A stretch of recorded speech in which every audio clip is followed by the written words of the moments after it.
Lakad po ninang.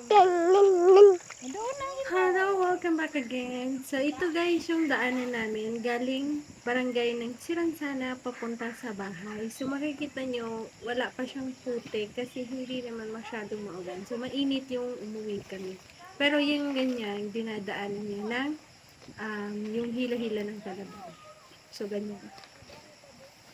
Science Totoy siya magsusundo kay mama kasi yung ibang mga gamit namin.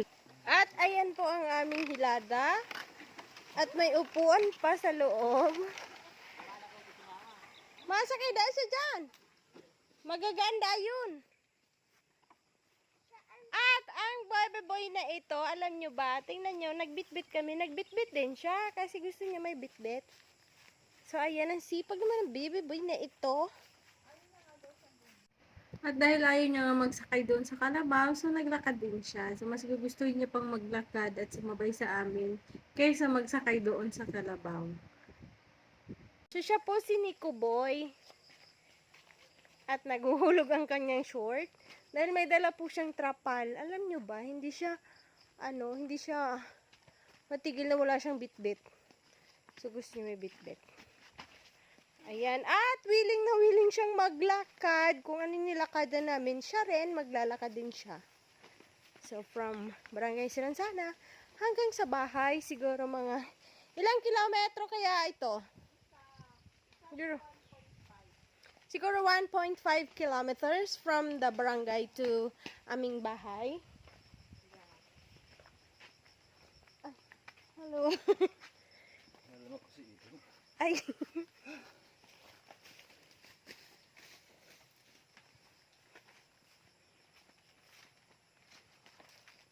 At maraming putik. Ayan, kasi umulan ng konti.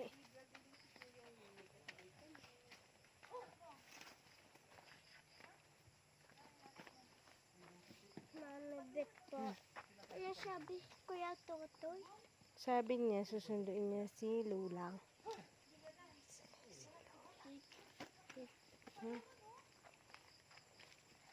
Okay ka lang? So, ito nga guys, malayo pa rin yung aming nilalakad. Pero dahan-dahan lang makakarating din naman kami. Pero ang cute dito ng mga puno, nakikita niyo. Sobrang mababa lang siya, halos abot kamay lang ng tao. Tap, ano ito tap?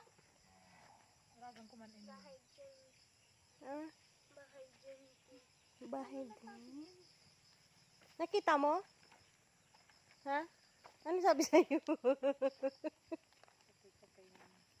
Sabi ako. Let's go. So guys, sa video na to, hindi pa kami nakarating ng bahay. Are you Pero okay? tatapusin Pagod ko na? na kasi ang haba-haba na ng video ko dito. Thank you so much for watching. Hanggang dito na lang. Lakad ako. Tenen. Lakad ka saan? Dito.